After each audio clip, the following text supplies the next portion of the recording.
In the Pits is partnered with QBR. Are you seeking to heal and recover from the toll that paintball puts on the mind and body? QBR has the solution for you.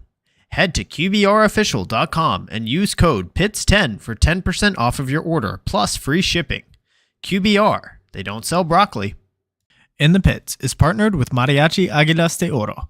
Based in Austin and servicing the surrounding areas, these golden eagles will bring life to any event you are having, from birthdays, anniversaries, holidays, corporate events, or even a simple performance to enjoy.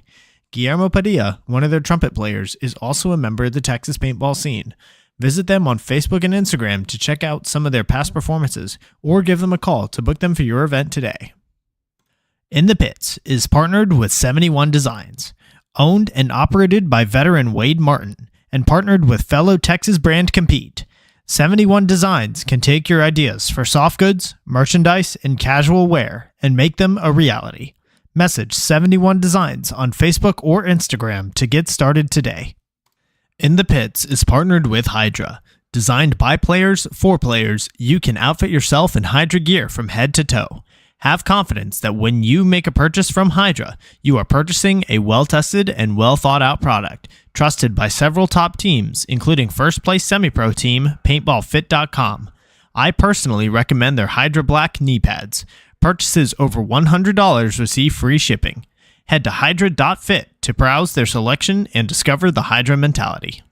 In the Pits is partnered with XTPL Events. The Extreme Tournament Paintball League is a series put on by the Lukow family of Paintball Fit fame that gives the opportunity for players to learn and grow together as a team. 3-man, Challengers and Champions X-Ball, Draft Mech X-Ball, and even Youth 3v3. There's something for everyone at XTPL. Not to mention prize tosses, raffles, and the infamous paintball munching contest. Events happen throughout the year, and the prizes never disappoint. Sign up for an XTPL event today on PB Leagues. In the Pits is partnered with TexanHemp.com, locally shipped cannabis seeds. In a world where saving time means making money, TexanHemp.com, a local cannabis seed bank owned and operated by local Texas pro player Jared Sherman, is making waves by becoming the go-to source for all cannabis genetics in Texas. Carrying a large assortment of cannabis cultivars, including Texas-approved varieties for use in the Texas Hemp Program, high THCA seeds for novelty use, as well as premium genetics bred for solventless extraction, TexanHemp.com has the ability to satisfy even the most sophisticated collectors. Head to TexanHemp.com and use code INTHEPITS for 10% off of your orders. In the Pits is partnered with Bem Wraps. Behind every mask is a unique and creative player. Tap into it when you order your next custom headpiece. Their Build-A-Band lets you communicate with them one-on-one to make your order just the way you want, all the way down to the color of the stitch. Check out their Instagram at BemWraps for drops and build videos of them working on orders.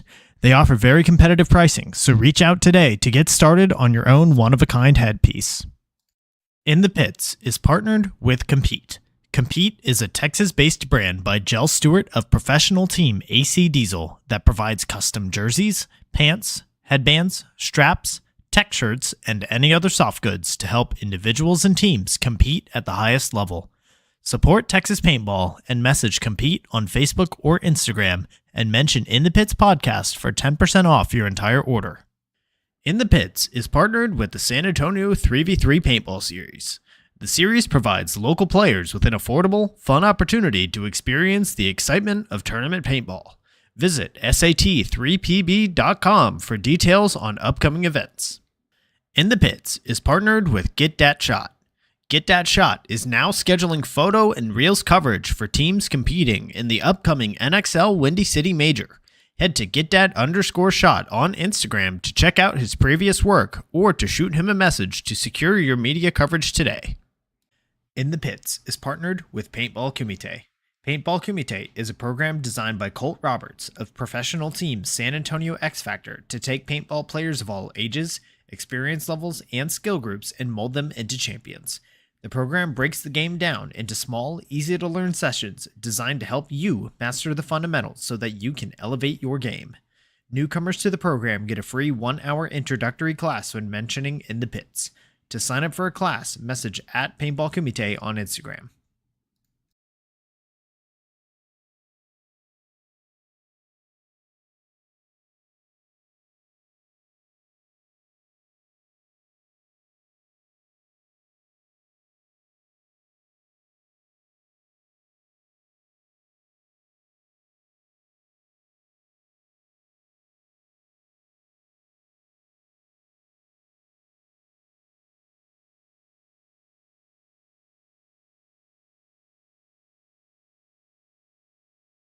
Hello, everybody, and welcome to episode 116 of In the Pits Paintball Podcast. This podcast is focused on everything that has to do with the paintball scene here in Texas, from professional players and teams to new divisional programs, local tournament series, field owners, Texas-based brands, even photographers and videographers.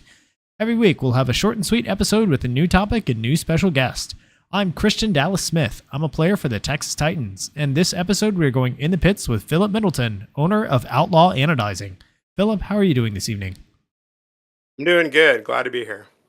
Glad to have you. You're a huge presence here in Texas. For those that maybe are listening in from outside of the region, Outlaw Anodizing is, when we were discussing this right before we went live, Outlaw Anodizing, we're pretty sure is the current largest program in Texas, fielding, I think you were saying, more than 10 lines across all of the events that you go to?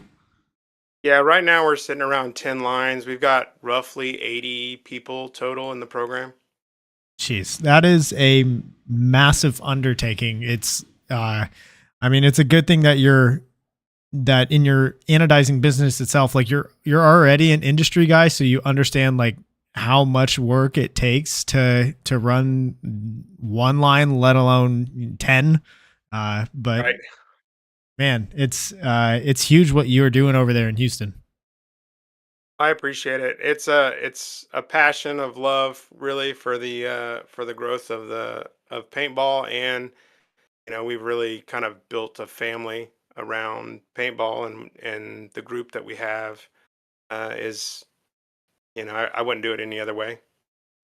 Yeah, it seems like you're doing it the right way. You've got guys really bought into your program. You're attracting others in for either guessing with your youth lines or playing some of the other events like XTPL, HTPS.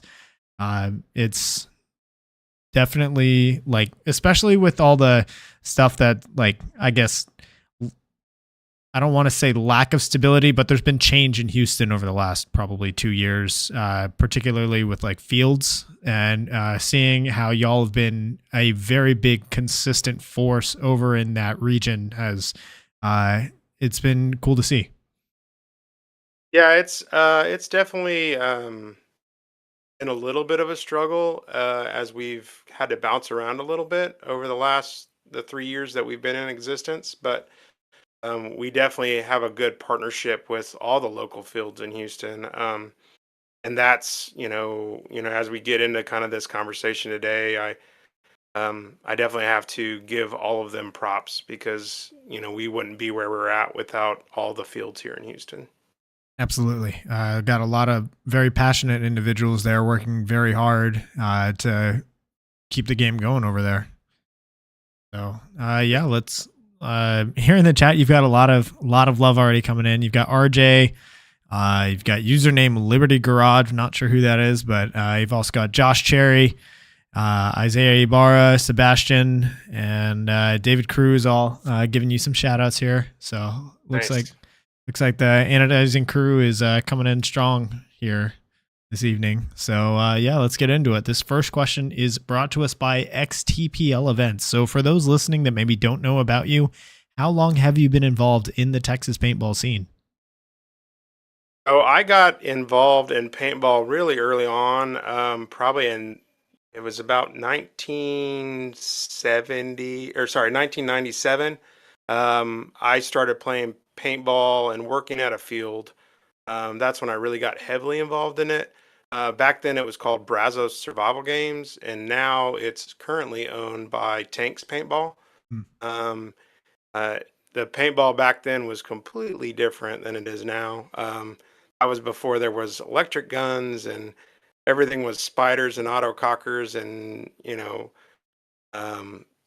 that kind of stuff. But it was definitely different. I played a lot of rec ball, obviously working at a field and reffing and that kind of stuff. But that's kind of my origin story. And then since then, that was all when I was in high school, and then getting out of paintball as I went off to college and started my career.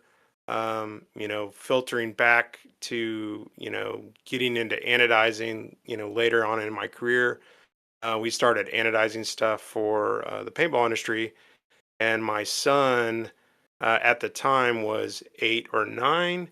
And he saw us anodizing the paintball guns at the shop and was asking about it. And that's kind of what started us getting back into it.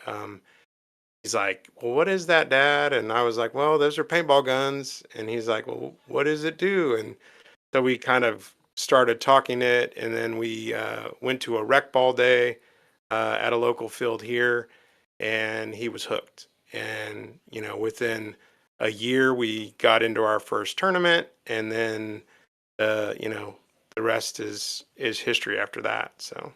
And so your start actually predates tanks, or at least before it was called tanks, because I know so many guests that I've come on, like when they were coming up in their early days, played Tanks Rookie League. But your So experience predates that. So Tanks, I believe, had another field out in Katy, and then he bought Brazos Survival Games from Keith, and Keith owned it. The guy that owned it before Keith, his name was Mark, and Mark was owned it when I was working there. So it's kind of been passed down, and the field's way different now. It's a lot smaller than it was back then, but it was a big like scenario. Back then, scenarios were so big. Um, it was kind of scenario was probably by far bigger than tournament in the late 90s. Mm. Like you would have easily 2 to 3 thousand people come out to a scenario game consistently, and tournament was just kind of getting started, and you didn't really have airball. It was all woods ball and that kind of stuff back then. So um, it was a different culture for sure in paintball at that time. Yeah. I mean, and that's actually going to be my next question is that like, and this one's brought to us by Sasha Zucker over at Pod Runners Union and his new 3v3 league that he's starting, the SAT 3v3. Go check him out, sat3pb.com. So some of the things, what are some things that you've noticed kind of like over time that have changed in the scene, either for better or for worse? I mean, scenario, like obviously back then, scenario was super big. Viper Games was kind of the forefront of scenario. He's kind of, I think, stopped doing scenarios at this point. Back then, it was his heyday, right? And they had these huge scenario games. I remember one where we generaled at, and we were watching The Late Show later, and Kevin Costner was on The Late Show, and he's like, "Oh, I was just out in Texas at a scenario game," and we're like, "What? Wait a minute." And he started talking on The Late Show about it, and he was actually at the scenario game we were at, and it was him and his kid at the one here in Houston. So it was really cool. On average, it was just it was like a giant like just party. The scenarios back then were like true like 24 hours. They would shut down like around like 1 o'clock at night. So you were doing like had like flares and all kinds of crazy stuff, night vision and stuff people were using back then. And then like kind of going full circle to what I do now, which is tournament ball. I really like that aspect of it. The team. I grew up playing lots of sports, soccer and baseball and basketball, and I really like the team aspect of tournament paintball. I like the chess match of like figuring out a layout and how to counter people. So that side of it I really enjoy. And I enjoy like watching all of our players develop and get better, and bring different aspects to the game. And how do you defeat a team that's really fast when you don't have fast guys, or all I've got is fast guys, and I got to beat a team that's slow, and it's good shooters. So like all of those kind of different things of the game that we play now, that's tournament ball, is really cool. And there's a lot of additional layers that you have to take into consideration. So Yeah, definitely. I mean, there's so much more that goes on besides just the moves on the field, which that's kind of your realm is more of like the behind the scenes and the logistics and the preparation and like the it's interesting seeing just how I guess the you can more or less tell how you're going to do at an event going into it, just knowing like, hey, were we able to consistently have all of our members at practice? What kind of practice did we get? Are we prepared in the pits? Do we have enough pit help to do all of these things? Do we have pod runners? Do we have someone that is familiar with the guys that is calling the plays and calling the lines? Like there's so much more that determines it, that I would say like the on the field stuff really is a minority percentage compared to like everything that it takes to win or lose a match. I would for sure agree with that. And the farther up you get in divisional paintball, the more that stuff matters. When you're first starting out and you're in, D6 or D5, like you can go out there and, do some crazy stuff and win matches.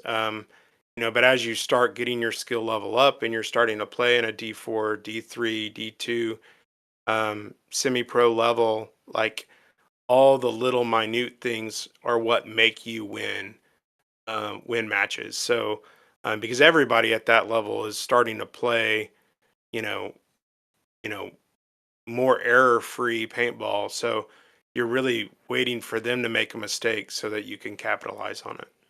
Definitely. I mean, like even something as it seems like a small thing, but do you have a cooler for your paint?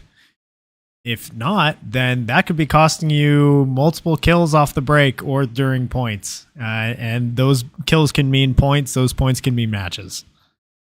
For sure. Yeah, the logistics of that, figuring that out, especially for new teams or new programs, you know, are very critical. It's almost like you need a handbook when you first start Mm. this thing.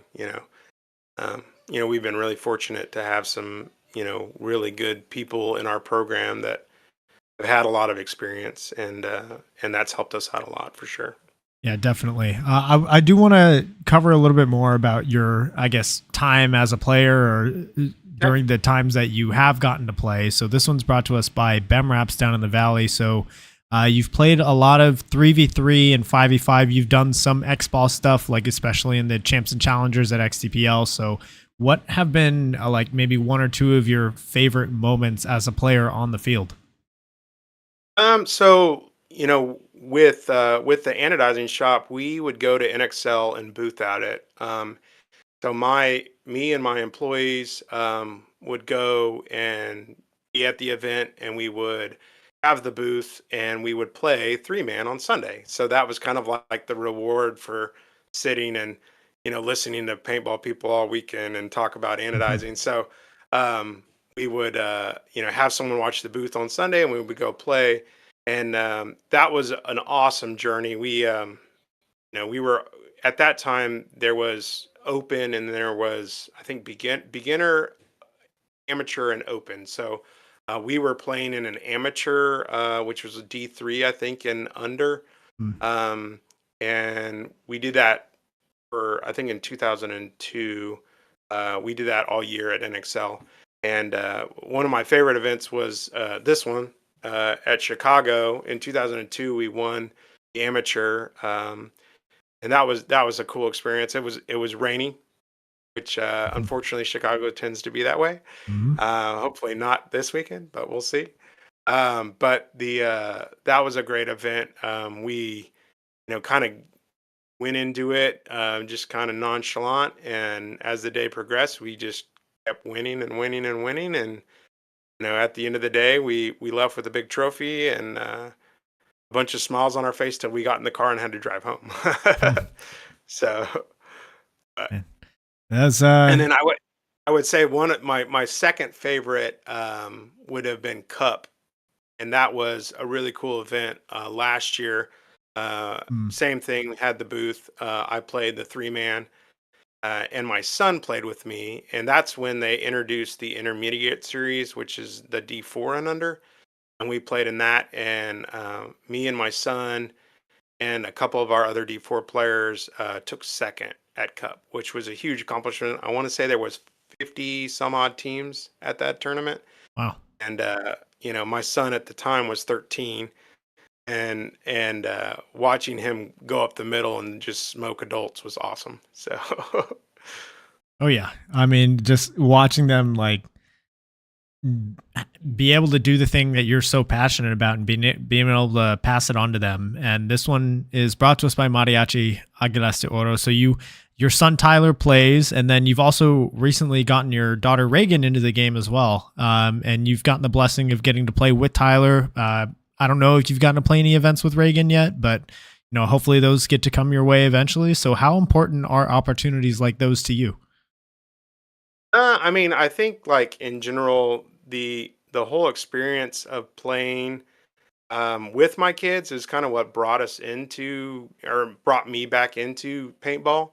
And that's been a real joy. You know, I kind of call Tyler the original outlaw player because he's the one that kind of started me back into it. But since then, we've been able to bring in all these other youth players and old players getting back into the game. And you know over the past 2 to 3 years, we've really developed this huge outlaw family, and I just get tons of joy out of these tournaments and watching everybody kind of get better and develop. And it's funny, we were talking, me and some of the semi-pro guys that were some of the original outlaw guys. We were talking the other day about Tyler in general, and watching him from being 9 and you know hiding in a bunker at the first NXL we played at. We're like, hey, all you need to do is just get to the 50 in the snake. And he literally got to the 50 in the snake, and he like just hid. And he was the last guy left on the field. And like our other, one of my other players and their last player traded. So Tyler was the last one there. And literally the time expired in the match, and we didn't win the match. But he's like, "I did what I was supposed to do. You told me to get to the 50." And we're like, "We did tell you that. So good job, kid." But just from that to, watching him, come and just, be a presence on a divisional D4 team now, like it's just, watching the development of all the kids in the program, you know, expand and really become, great great paintball players and great young adults, because this game that we all enjoy playing, has so many aspects of developing you know young adults to be team players and channel your aggression and all these kinds of things that are great for young adults to learn and be able to um, bring to their life later on, right? That's not necessarily paintball involved. So yeah, all of that stuff is super exciting, and there's so much more to come with that. So I'm super excited about that. Yeah, we're excited to see what else your kids have in store for us. I'm sure that if they keep at it, they're going to be making names of their own here pretty soon here in Texas. This one's brought to us by Colt Roberts at Paintball Kumite. So as the owner and leader of the program, there's not, I mean, like you were saying before, there's not really a textbook out there for how to do this thing, especially for a program as large as yours. So what are your sources of inspiration, or where do you look to whenever you're seeking for how to improve? So when we first started, there was just we I think we played 3-man was our first tournament, and then we slowly like added more and more players. Our second year, we had 2 lines, which the core of the second line that we added now is our semi-pro line. But one of the things that we've really leaned on is just our core family, right? So when you bring in, really good coaching, I think is key, right? We've been blessed to be able to have some great coaches. Devin Stewart. We have Max Porscher, Corey Field, Adam Gomez is coached with us.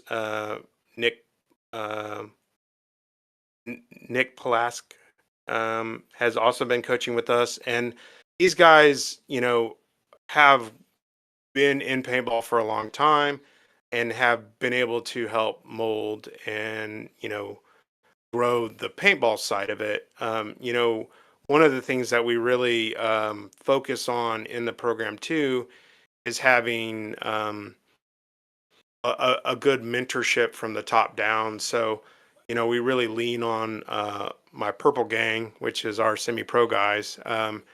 That they really invest in our lower lines and help grow the program in that aspect too. So, being part of Outlaw, we expect these top level players to play for us at a high level, but also be available for youth kids or D5 or D4 players to ask questions and even just give insight as we're at the field and when we play points and mix up with other lines. We're all about sharing that information across the board. I've got a couple other notes here. So having a back to what you were asking, having an organization this big, um, you know, definitely has a lot of hurdles. There's a lot of logistics and a lot of just things that you have to deal with from organizing lines to um, making sure paint is ordered for tournaments or making sure we have jerseys or whatnot. And I've got a core group of guys that are kind of my counsel that I definitely want to give a shout out to. They've helped me, when I've been stressed or not able to handle all the things, and I've got to pass something off on them. And those guys, one of them is Norris Ross. He helps manage our D2 team.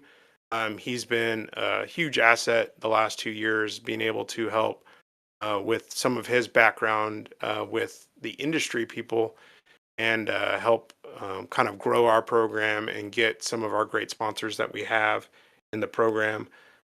Brandon DeGrave has also been a huge asset the last 2 years, helping with the youth and growing some of our D4 lines. And then Josh Cherry also has been huge in the business side of it, helping, um, you know, steer us in the right way of, developing we're all kind of classified under an LLC. So he helped with a lot of that logistics in the beginning. So all of that stuff, like those, when you're building a program, are kind of logistics you don't really think about. But having all these people that are able to support the program internally has been very huge for us and being able to develop and grow into the program that we are today. Yeah, I mean, I that point of having a group of people to be able to help or delegate tasks to, like, it's really difficult for one person to do it all. Um, I mean, even just if you have one line, you need really a group that you can say, hey, your responsibility might be making sure that we're signed up and paid for all of the events on time and our rosters are uploaded to PB Leagues. Another person might be responsible for contacting teams to scrimmage. Another person could be in charge of social media or things like that. But it takes a lot. It takes more than one person to be able to do it really well, and also to avoid like getting burnt out of it so quickly is huge. For sure. Yeah, I mean it definitely takes a village. As they say, it's not when you're running even just one line, being able to delegate responsibilities within that line is super important. So for programs that are out there that, hey, we're just a team, right? And we're here for a tournament.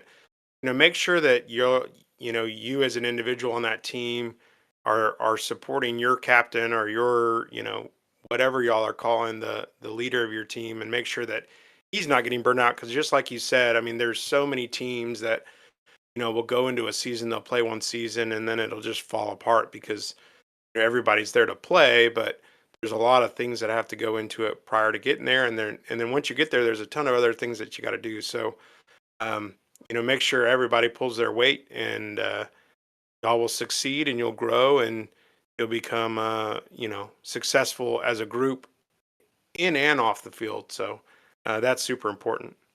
For sure. One thing that you mentioned just now is that you're structured as an LLC, and I want to ask more about that because I think there's very few teams out there that take advantage of things like that. So what does that LLC status mean for y'all exactly? Is it just for the team, or is it kind of like the combined Outlaw Anodizing name with the business as well? And what ways does it benefit y'all? So the reason why we went with an LLC, we talked about doing a nonprofit in the beginning. And so, like, if you get sponsorship outside of paintball, you can obviously, if you're a nonprofit, it's very easy for people to, give charitable donations and that kind of stuff. If you're an LLC or a business, you can probably even do it under a DBA, but the LLC gives you a little more protection. The reason why we did that is businesses can essentially, um, give us advertising money is how it works, and they can write it off the same way as if they were donating to an LLC. So, like, if a business says, "Hey, we're gonna, donate to the Outlaw Anodizing Teams LLC," um, and we're giving that to them as advertising dollars for us putting their name on our jerseys or putting their names out in social media or whatever it is, that's a write off for that company. So usually you're kind of getting through some of the hurdles that those bigger companies or whatever they are more willing to donate at that point. That's still something we're figuring out on our end, being new to that. But it's definitely one of the things that you'll want to look into if you're trying to really grow. And one of the big things that I wanted to do, when I started getting deeper into this over the last few years, is try to make paintball as affordable as possible, right?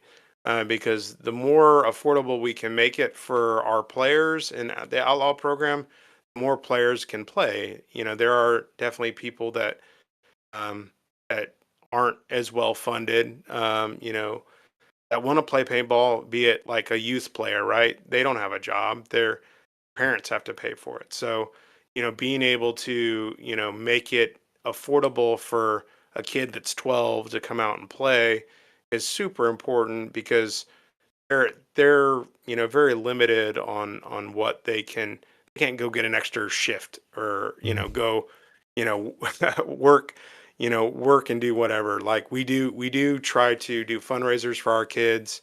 We have them run pods for teams at events sometimes so that they can earn and chip money in, because we don't want them to like just feel like they're entitled to playing for free either. There's a good learning lesson there to where having the ability to work for what you want is important as well. So, but yeah, I mean that's definitely kind of the route why we did the LLC. Yeah, it's So interesting. Whenever I was talking with Benny Salas, who's the current president of Phoenix Rising, they're structured as a 501c3 nonprofit. So it was interesting, like, I guess, hearing the differences in the structure and the way it benefits. Did you find that going the LLC route, it was just easier to get some donations that way? it's just 100% easier to set it up. Honestly, that if you're doing a 501c3, it takes about a year to get fully approved for it. And there's a lot of additional paperwork you have to do in it. So unless you're just taking donations from individuals, that's really where the 501c is way more beneficial. But in general, most people that are donating to this kind of stuff, either they don't necessarily need the write off, or they have a business where they can write it off as advertising. So that's at least been our experience. Interesting. All right, so that's how you, I guess, need to classify it as advertising, or are there other like options in Yeah, there? yeah, 100%. It's advertising. Yeah. Okay. Gotcha. All right. So definitely good to know. I know that for myself and for the Texas Titans, we've been looking at getting that some sort of status going heading into next season as we're heading into like the upper divisions, and every little bit helps. How have you found that the status, like, has it helped a lot with just getting extra little bit of money for auxiliary things, or like what were like the biggest benefits for you, or what has it enabled you guys to do a little bit more of? It's just an extra tool to have, to where it's easier for logistically, to get the donations in. Honestly, you still got to do all the legwork and be able to find people that want to donate to what you're doing and understand, what the value is to that, right? You've still got to sell that. But the having the tool and having the ability to for them to use that as an advertising dollar and write it off on their end just makes it that much more easy for them to do it. Obviously, consult your CPA. I'm not a CPA, Mm. but that's the route that we chose to do um, when we were setting up our program. Gotcha. All right. So this one's brought to us by TexanHemp.com, which is Jared Sherman over at Austin Notorious. So do you have advice for anyone out there looking to either start their own team or program, or looking to improve what they already have? My best advice is be flexible. So if you want to start a team or if you want to run a program, the key is being flexible. And the reason why I say that is things are going to fall apart. And as long as you're flexible and you're patient, um, 99% of the time, everything comes back together before the event. But in the midst of getting to that point, things are going to fall apart. People are going to leave or have responsibilities where they have to go do stuff. And you might lose a player for that. And then it just tends to where someone else will pop up and you'll have more, someone new to add to the roster. So the biggest thing is being flexible for sure, especially as a manager or someone that's directing a program, is finding the best ways to, you know, get over those little hurdles and those little speed bumps that you run into in that aspect of running a program. We're very fortunate where we have a bunch of players and we can plug and play people in. If you're just a single line and you have, you know, um, hey, we've got 7 guys and oh man, I can't get a guy. One thing that I've had other people outside of our program lean on us and say, hey, we really want to play this event, but we only have 6 guys. One of our guys got hurt or whatever. Reach out to your local teams and see if, hey, I saw y'all aren't playing this event. Can we borrow a guy? Would someone be interested in doing that?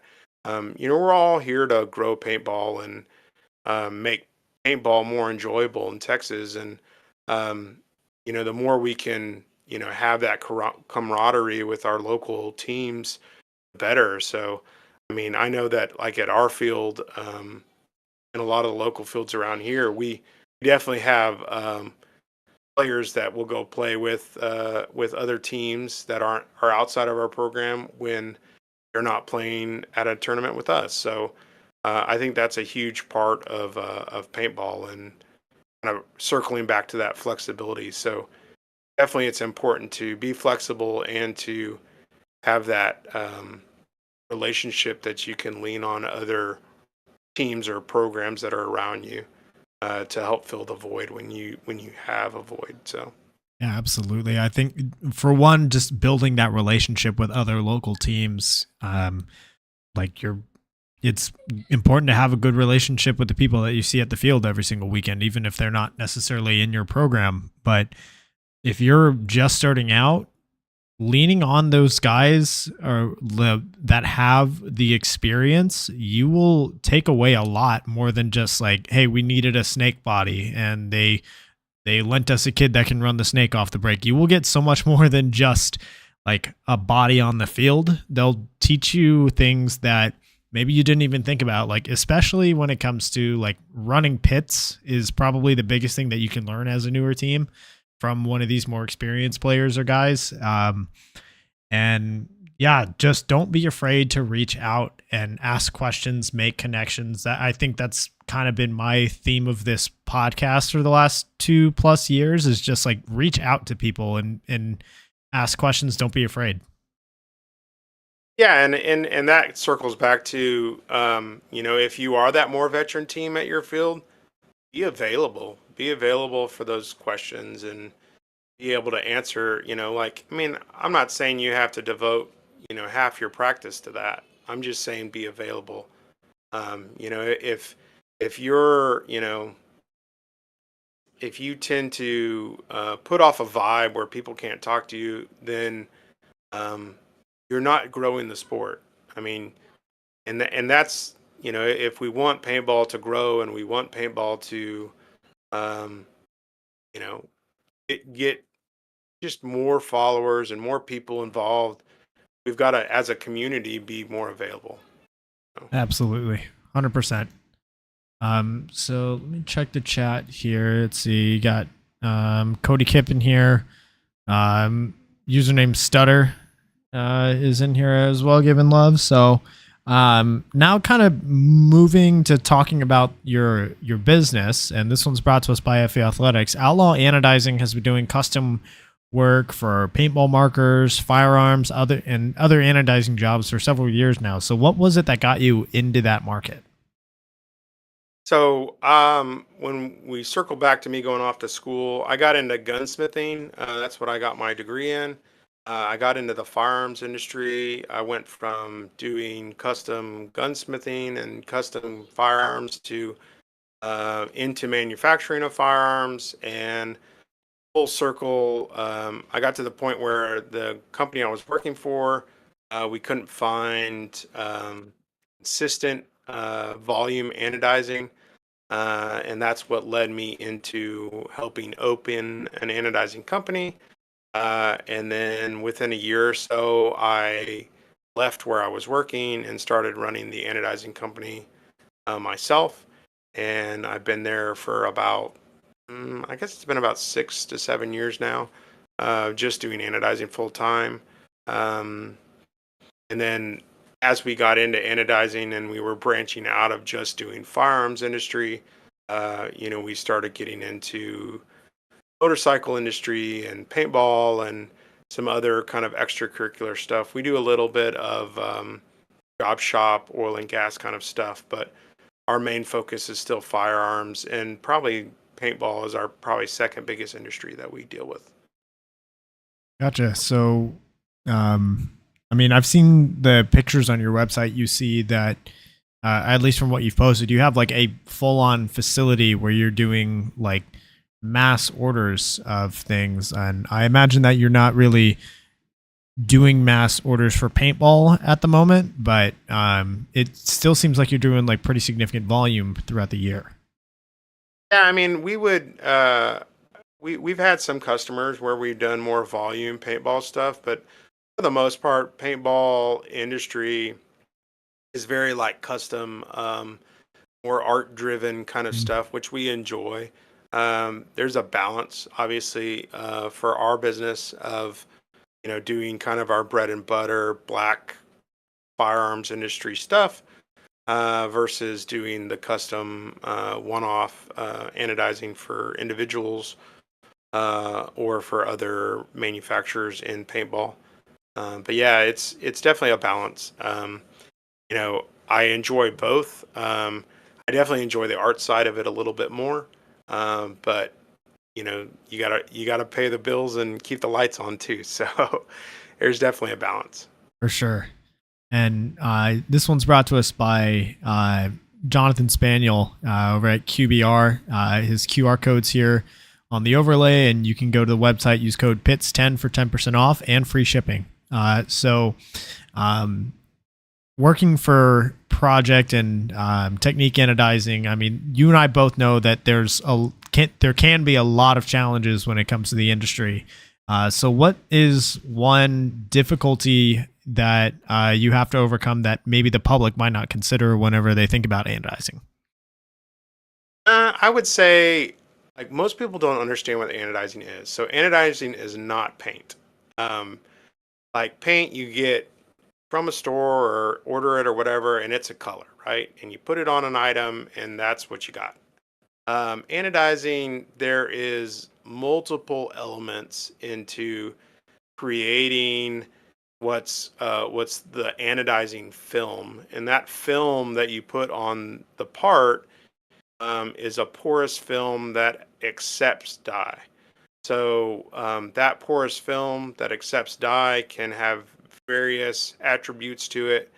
The film can be thick, the film can be thin, pores can be big or small, and all that has to do with the way you anodize the part. And then once you get to that point, now you've got to put it in a dye, and that's what makes it have a color. Um, so that all those kind of attributes and all those parts and pieces of the puzzle create this part that you have at the end of the day that is or pink or whatever it is, right? Um, so every piece of the puzzle there creates that color versus like paint where it's pink and you put it on there and it's pink, right? So one big thing that when you get into anodizing and stuff is trying to consistently match colors from one batch to the next, or hey, I got this gun from whoever it is, and hey, I want it to be Project Jade green, which is one of my favorite colors to try to match. It's pretty terrible, but yeah, that's just something that we deal with in the industry, and it's like, okay, well, to make that, we've got to be consistent in all these aspects of making the film, and we've got to, to make that color, it's 3 or 4 different dyes to make it that specific green. So um, I don't think people completely understand. I think they think, oh, well, you just you put it on there and it's green, right? Like, no, it's not even close to that. So but we've been really fortunate, as a company. We've gotten to work with a lot of great companies in the industry. On the anodizing side of it, we work with Twister and Field One and Project and Dye and Adrenaline and Powerhouse and Free Flow and Shock Tech and Lux and DLX. So, we've gotten a lot of love in the industry, and we've been able to work with a lot of great companies out in the industry too. So, it's been really good. You know, when you kind of look at more mass production stuff, we do have the capability to do that kind of stuff at that level for some of those bigger manufacturers, but we're also able to run a one-off thing or something like that for an individual. So um but kind of circling back to what we talked about before is finding that balance to be able to do the fun art stuff and balance it with paying the bills and keeping the lights on, which is still a lot of it's our black anodizing for the firearms industry.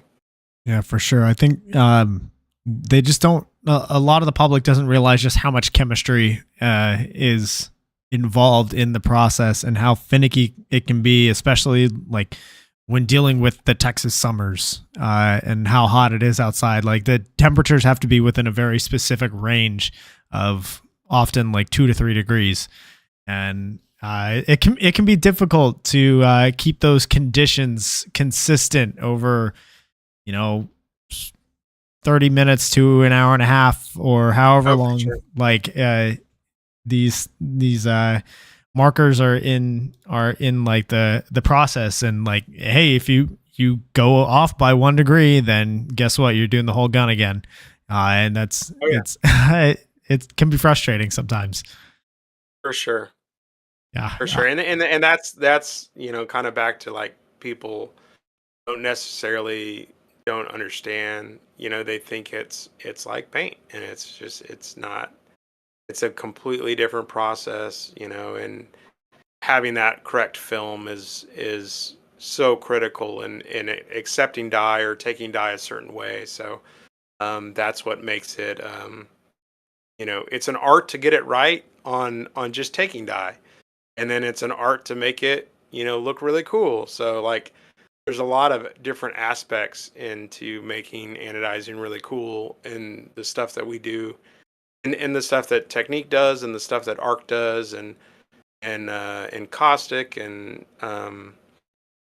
Tyler Fair up in Canada, and Blizzard. I mean, all of us are. It's a small knit group, and all these guys are very talented artists, and they're all able to do something very unique that most people can't do. So it's impressive, and I like being in the industry, and I like being able to do something really cool, and then Ryan tried to duplicate it over at Arc, or they bring me something that Arc did, and they're like, "Hey, can you do this?" And I'm like, "Oh, maybe." We see if we can figure it out. So there's a lot of back and forth with that, but it's fun, and we have great relationships with everybody in the industry, and I like to think that it's there's definitely the competitive business aspect of it, but it's still we're still here to make cool markers for people in the industry, and that's fun too. So but yeah, I definitely like the anodizing, and it's definitely one of the joys in my job.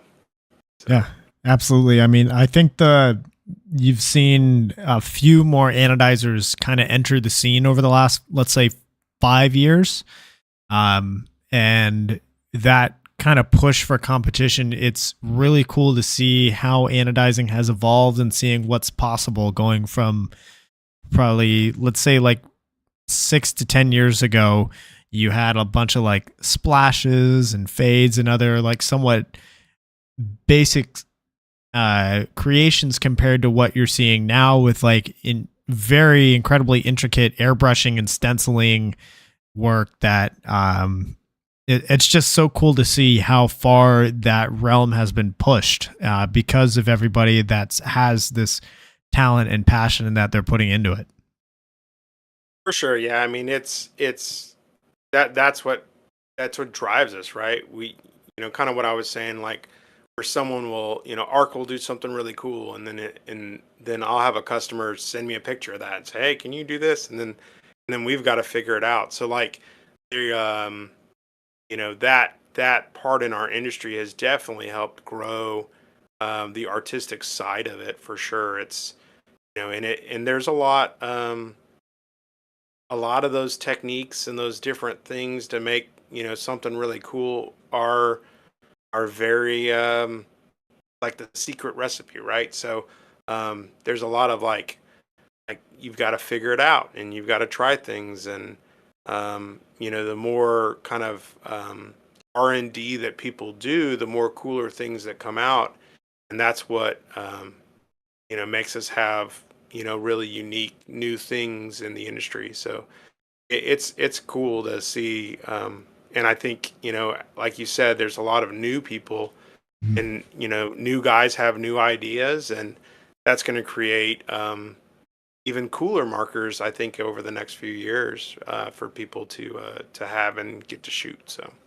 Absolutely, and it's cool seeing more and more of these creations like hit the field, and suddenly like you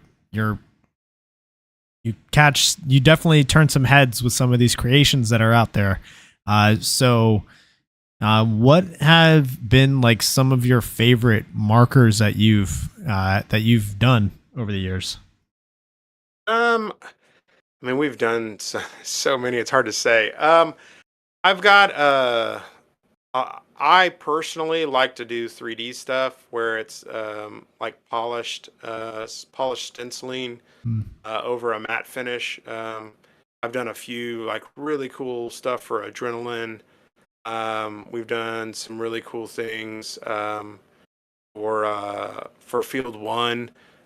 We did the dragon markers for them that were really cool.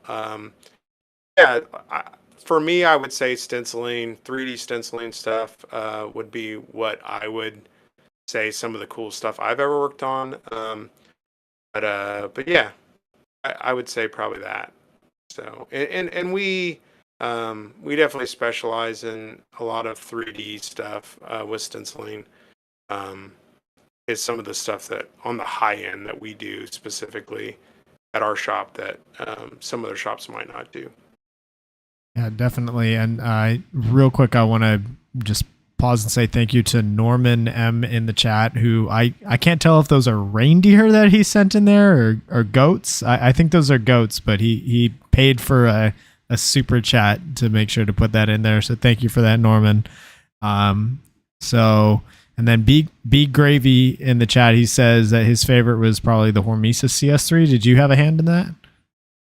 Yeah, that was a 3D tattoo, or sorry, not tattoo. It was a 3D anode that was a polished. We did kind of like a oil slick pearl kind of finish on the polish, and then we stenciled it with a 3D Cryptek, and then did a purple base on that one, and it turned out super awesome. Yeah, there was so much going on that marker that I was like, my mind was blown in how you managed to fit it all on there and throughout all of the different processes. So props to you for that one. That was a dope gun. So yeah, it looks like they are saying that it was goats in the chat because he's the goat. Love it. This question is brought to us by 71 Design. So for anyone out there that's looking to send in something to you for anodizing, what services do you offer and how can they reach you? Yeah, so we do obviously we do personal guns for people. Usually the best way to contact us is through social media. And then I'll get you my email and then we kind of go from there. Us being pretty busy at the shop, you got to be patient for us. We usually get on like once a day on social media and check and answer people's messages and that kind of stuff. So you got to be a little patient. But we will definitely get to you and get it going. But that kind of circles back to having limited some limited time resource on doing the art side of it versus doing the industry stuff that we do. Makes it we've got to we can't take all the projects in, so it makes that for that fine balance, but yeah, we could definitely do individual projects. Hit us up on social media, Facebook or Instagram, and we'll definitely get to you. Just be patient with us. Like I said, we get on there and check it, but it's definitely not.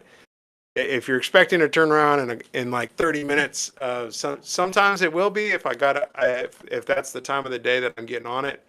But you just got to be patient because I am the one that's answering all those. So, because, circling back to, there are a lot of interesting questions that people ask and, not all my guys have all those answers. So, it's easier for me to just answer all the questions on there and versus them having to relay something to me and then I got to go talk to them and then they got to relay it back. And then who talked to this customer? Was it me or was it somebody else? So yeah, just hit us up on social media and we'll get to you. So. Well, for sure. And actually Cody Kipp is here in the chat. He has a question for you. He says, have you ever reached out to another company just to see if you can get any advice or hints on how they did a design? I mean, I've had conversations with other anodizers about things. Some of them are willing to give up some of their secret recipes. Some of those are kind of their bread and butter. So there's definitely a fine balance for what we're willing to divulge to other companies or what they're willing to divulge to us. So it's just like any other business. On the art side of it, yes. Have I reached out to people? Yes, I have. Have they given me all the answers? some vague answers sometimes. But yeah, I mean, we're always willing to. I've had customer or other companies reach out to us and ask us about stuff we do. So we're I wouldn't say we're an open book, but we are usually willing to help. Um, people get started Mm. or lead them in the right direction to where they can figure it out. So. Yeah, and I know that technique was one of those. I know Ryan and Archie headed to your facilities and definitely got shown the ropes. So I appreciate that because it gave me a job. So yeah, it is kind of like you have to judge for yourself whether or not like are you giving up your golden goose if you share some of these secrets versus like, hey, are you gonna maybe barter some information? I'll show you how to, I'll show you mine if you show me yours type thing. But um yeah, There's there's definitely a balance to it for sure. absolutely. So now I want, let's see here in the chat, Bailey R says, you the man. So now I do want to get into to the program and this upcoming event in Chicago. So, Okay. this one is brought to us by Hydra. So the Outlaw Anodizing program, at least throughout the year, you've got lines competing in NXL, USXBL, HTPS, XTPL, ranging from semi-pro all the way down to D5 and youth. So Chicago is going to be another big event for you guys. You've got lines in semi-pro, Division 2, Division 3, Division 4 3v3, and then you're also involved with a couple of the filthy lines with. So how are you feeling after this past weekend's layout practice, and what can we expect from the program as a whole here in a few days? I mean, we're super excited about this event. We really grinded this past weekend. I want to say we shot a whole skid of paint at the practice, so we definitely got a lot of paint down the field. Learned a lot of things, and yeah, we're ready to rock and roll. This event, you know, we've been really fortunate in Houston. The community in Houston has been really great with um, just everybody, being able to practice together and that kind of stuff. Kind of circling back to what we talked to before earlier in the podcast. Our home field wasteland got hit pretty hard in the hurricane that came through, and it lost all of its netting. Um, so it's actually been closed for the last few months. And a lot of these other fields here in Houston have been gracious to let us come and practice there. So we've been able to, practice at Splat Zone, which has been great. Practice at Zone South, which has been also great. And they've been, willing to let us come in and, play on their field, and they've been gracious hosts and that kind of stuff as well. So definitely a huge shout out to all those local fields for letting us be able to practice somewhere as our field has been down. But it's supposed to be reopening here soon. I know that they were able to get one of the fields up and running for Houston Heat and Diesel that practiced there this past weekend. But there wasn't the second field was not open yet for us to go practice at. So, but yeah, it's been really good. We're really excited about it. And then kind of circling back to what you said about with the filthy line, um, my son guested with them at Atlantic City, and we really started developing that relationship. And we're really trying to, well, we're not trying. We are developing a really cool program that we're going to finish out the year with, and launch into next year, where we're going to partner with them in kind of doing a collabed youth program with players from up in the New Jersey area and in Texas, and build something that these youth players that are graduating out of youth can launch into a divisional team and play together as a whole, and really go show what they can do on a divisional side as well. So that's going to be really cool. and that will be at the NXL next year. So we'll have a national youth, um, mainly youth line that will play divisional next year. So that's really going to be cool. It's going to be kind of full circle to watch these kids that we've been developing over the last few years. Really come together and go show their mettle, as it were to say, at a divisional level, not in youth anymore, as they're graduating out because of age or they're graduating out because of points, um, and go and bring it to some of these older guys like me, and show us old guys how the kids can do it better than us. Is what it seems like. Yeah, if for anybody who hasn't been paying attention, the kids are coming, and they will.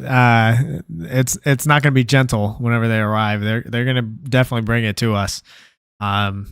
Chris Harrison's saying we're taking that first for sure. I think Cooper Harrison's on that line as well, right? Yeah. We Cooper's been playing with us now for 3 or 4 events now. And he is playing with Filthy at NXL, both on the youth line and the D5 X Ball line. So excellent. We'll be rooting for y'all. Let's see here in the chat. KNice410 says after Chicago, we are coming for the season championship at USXBL. Yeah, we're definitely in the running for that as well. Our Sharks line, I believe it was 6th at the first event. That was our biggest struggle. We got knocked out in the quarterfinals at that one. And then the second event we got first, and then this last event we ended up in 4th. But we're right neck and neck with 2 other teams for the series. So it's gonna be a battle for sure for this last one. But we're bringing it. We've got a good roster, and we're coming in hot for that one too. So it's going to be a good one for sure. Yeah, looking at that race, which I know I'll be covering in much more detail as we get closer to that event. But I mean, you're currently looks like 5.5 points behind PB Gateway, who's in first. Which with double points at the series championship, that's the difference between one placement. So that's nothing. And then Elite and Austin Notorious D4 are right behind you guys. So it's going to be a fight at the top 4 for sure in the finale. And us and Gateway have definitely been going back and forth. They knocked us out in the first event. We knocked them out in the second event.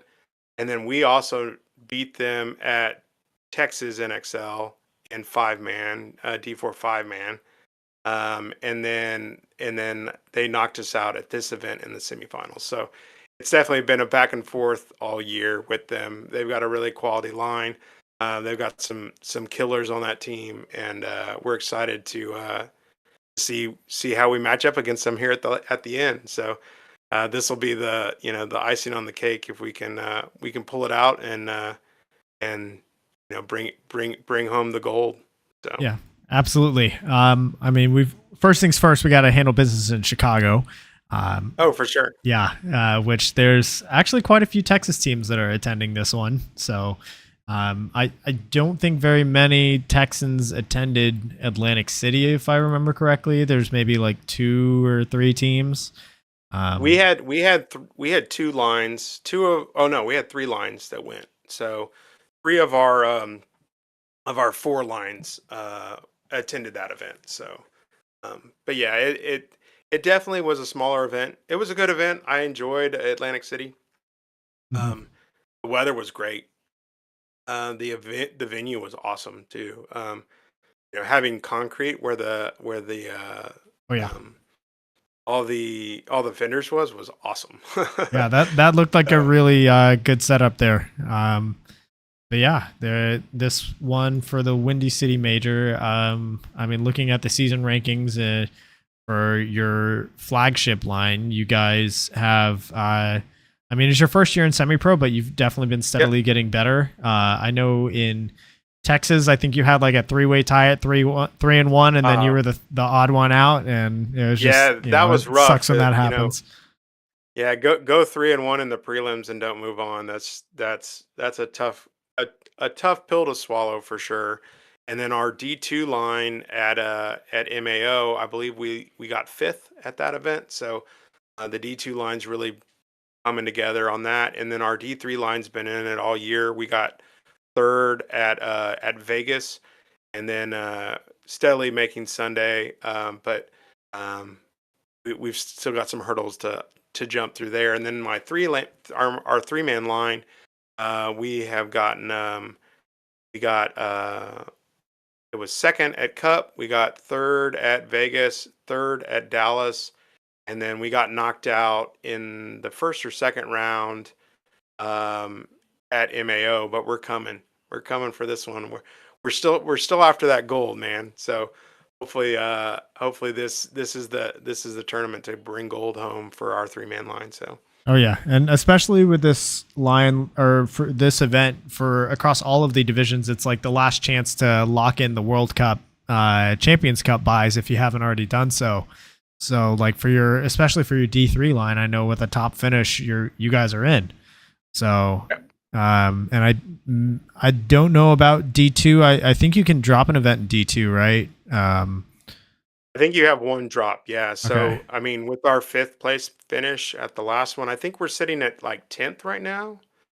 So we're pretty close. So if we have a really good event at this one, that puts us, up there pretty high in that series as well. Yeah, for sure. There's definitely lots of opportunity up for grabs this weekend. So we'll be following all of your lines, all of the Texas lines very closely. After the event's done, I'm sure I'll do my yearly post heading into Cup, like what all the numbers mean and all the different scenarios. So that'll be a busy couple of days for me figuring all that out. But we're excited and we'll be rooting for y'all. Appreciate it. Yeah, it's going to be a good one for sure.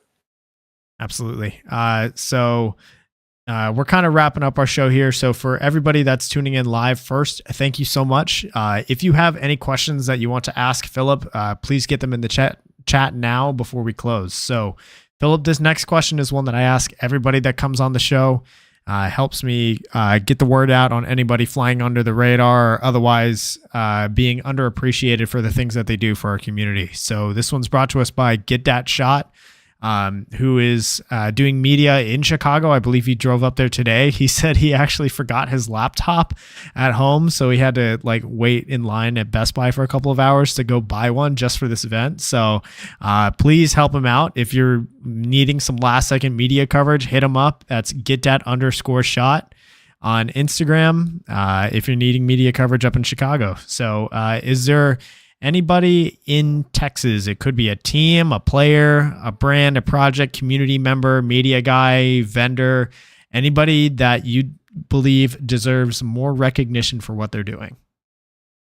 I mean, I would say what's really cool is like Texas right now is a hotbed of talent, right? So what develops that, right? What is developing Texas to be such a melting pot of talent for paintball? And I would say the biggest kind of sometimes under recognized people are going to be these field owners, right? These guys that are investing these times into these fields to have a spot for us to go practice at, right? They're putting in the effort. They're, making a place for us to go play a sport that we love. Um, I think that's so critical for growing paintball and making it is it is what it is. So um, if I had to say anybody, it would be definitely the all the fields here in Texas that are putting it forth that extra effort to really just make a great place for us to play. And then also, what helps develop that here in Texas is we have a ton of tournament series that are here in Texas um, that really develop these players to play at a high level. I want to shout out the HTPS here in Houston is our local series, Houston, Texas Paintball Series. We're a sponsor of that. It's a great tournament for people to play in from beginner all the way up to D4, and then we've been playing the USXBL. Hinman's been great, with his Overwatch of that series now, and bringing it into the next level of paintball here in Texas. XTPL, we've been playing that series as well. The guys up at Fit always put on a great event. And yeah, I mean those are some of the big ones, right? I know we haven't been able to participate in it yet, but the Kings of the South series is another series here that's in Texas and Louisiana, and that's also growing and developing paintball in Texas. So Bunkerfest, I know they took a big step backwards this year, but I know that Chris Rangel is going to come back strong next year, and I'm hoping that he's got some series and some stuff up his sleeve that we'll be able to participate in next year as well. So all that is growing paintball in Texas, and yeah, I mean Fields, Fields kind of, we see them every day, so we're not really seeing necessarily all the things that they're doing for us, but yeah, if we didn't have a place to play, we wouldn't be playing paintball. So I would say all your local fields, and then the tournament series that are available to us here in Texas that aren't necessarily available to some of these other places of the country. So 100%. Anybody who's played paintball anywhere outside of Texas, and probably, maybe California and Florida as well, like we are very blessed to have the quality of fields, the quality of tournament series that we have here. It feels like every couple of months, someone at one of the fields or someone at one of the event series is doing something new that is setting a new standard. And that's like going from X Factor doing, like, more recently, X Factor, they put their third field up, and now they're renovating their front field. They're re-leveling it, returfing it, re-netting it. And we're seeing that X Factor has been really hot for talent for probably the last year. But getting that third field is going to be huge for us. Like, looking at what the Lucows are doing up at Fit with their XTPL series, their Glow events, the Night Ball obviously has had a huge impact ever since that made their debut over in Houston. Within the last 3 years, like, Splat Zone was built, having an indoor field in the middle of Houston, Wasteland up north, hosting Houston Heat, and a lot of, like, you guys, Jim down at Zone has been doing a lot over the years. Obviously, he's got the new pits built, I think, what was it, last year or 2 years ago? And he has lights now too. So he's doing a Friday night thing that we've been, me and my son have been going to for the last month, and it has been awesome. And what I really like about the Night Ball there is there's no real teams that are showing up. So it's just all like first five on the box. So there's this, like, really cool camaraderie between all these different players from different lines, and you get to play with people you don't normally play with, and you might stack up against a semi-pro guy and a D6 guy, who knows, right? But it's so cool to that atmosphere for that. So, like, yeah, I mean, there's so much going on and so much development all over Texas, and I think that's why you see such a growth of paintball in Texas over some of these other states, because they just don't have that infrastructure. Absolutely. I mean, even just the Night Ball thing alone, like, once Fit started Night Ball, all of these other fields have started adding it. I know it's Night Ball, X Factor has lights. Outlaw in Pflugerville, just north of Austin, has been doing Night Ball pretty consistently during the week. You guys have Night Ball up at Zone, and obviously during the week at Splat. Like, it's just constantly raising the bar across the state. And I think it's, like you said, it's one of the main reasons why talent is at what feels like an all-time high right now.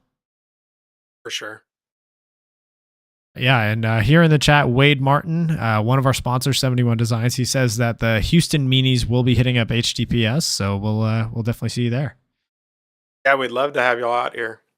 So that's one thing that I definitely we committed with the locales to play at the XTPLs this year, because we really want to see some of that cross you know teams coming from other areas to help support these other tournament series that are more local to either Dallas or San Antonio or Houston, right? So Mm. more of that, bringing teams from one location to another for these local series or regional series, um, the better the talent pool gets, right? So it's super important for the development and the growth of paintball in Texas for sure. Absolutely. I know that the Titans are going to be attending the next Glow event, and we're submitting a full 15-man line for it. We're Oh, making nice. a big trip up. It's going to be a lot of fun. Which I I've been trying to find a spot in my schedule. It's hard because mm, I've got so many practices with all the different lines, but we are planning on attending. Me and my son are planning on attending one of those. But I've just got to find the right one that fits with our schedule. So well, the one at the end of this month, we need two more bodies. We have 13 right now. So if you want to roll with us, just let me know. okay, I'll definitely look at the schedule and see if it fits. Okay, sweet. Uh, yeah, and then of course I'd love to have you guys out for the next Joust event that I host in San Antonio. It's going to be a lot of fun. Yeah, we I've got a little practice field at the Anno shop, which is Mm, um a little bit under the weather from the hurricane still that we're in the process of getting fixed, but um it's big enough to run jousts. So we did a few of those right when the jousts first started.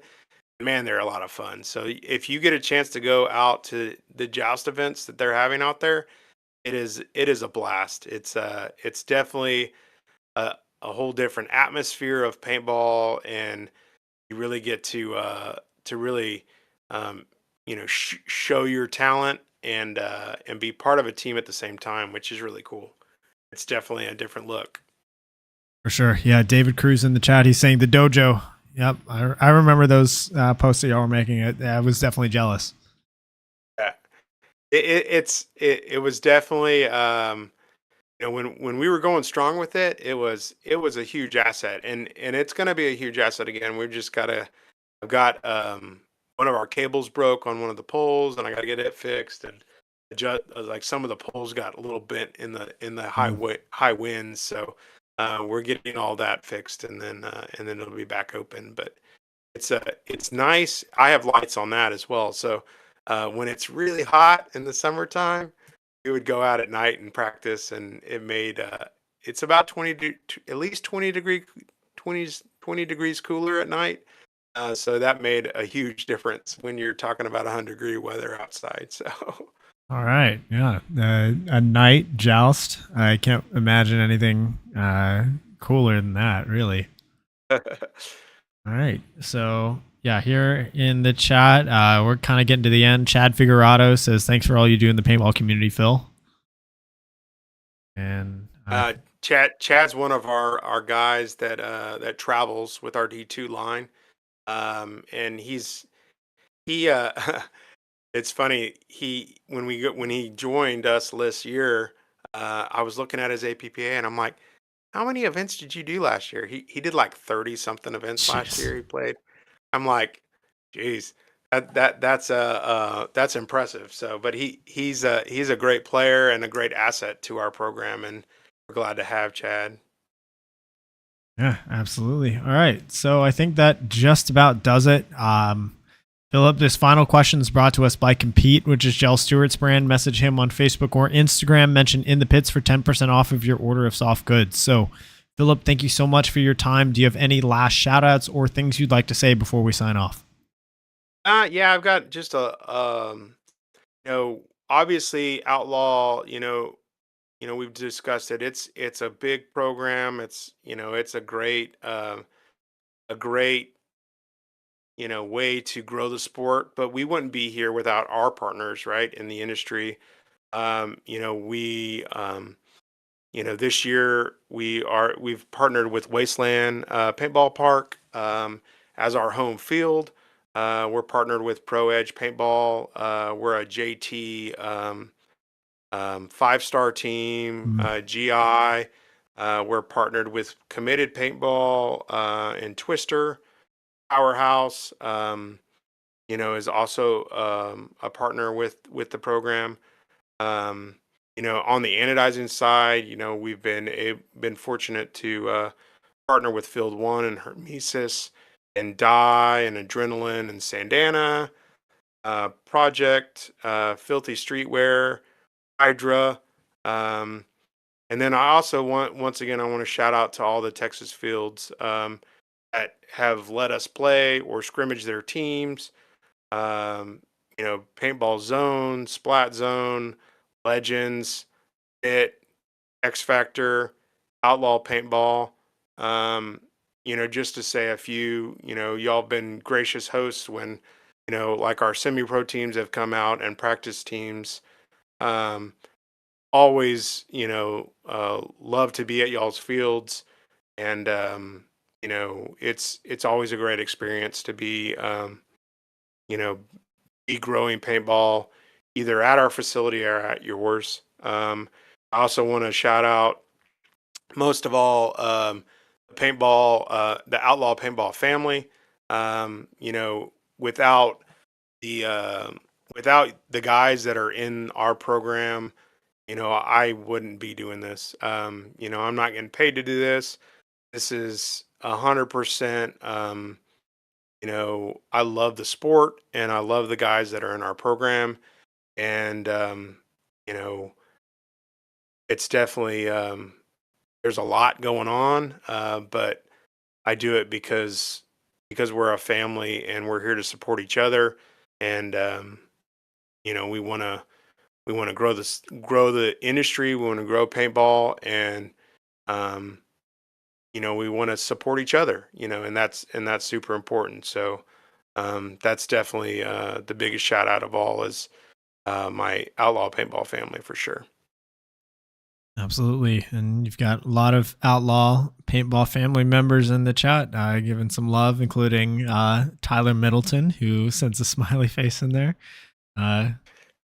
So yeah, I think that just about does it. So Philip, thank you again so much. And everybody tuning in here on YouTube, thank you guys. Be sure to go follow Outlaw Anodizing at, you've got like 3 or 4 different Instagram handles. I tried to tag them all in the story. There's like outlaw.ap, Outlaw Anodizing.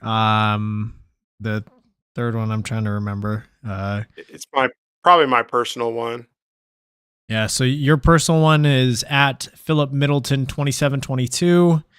I'm just checking my story because I know I tagged hopefully all of them. So there's at Outlaw Anodizing, at outlaw.ap.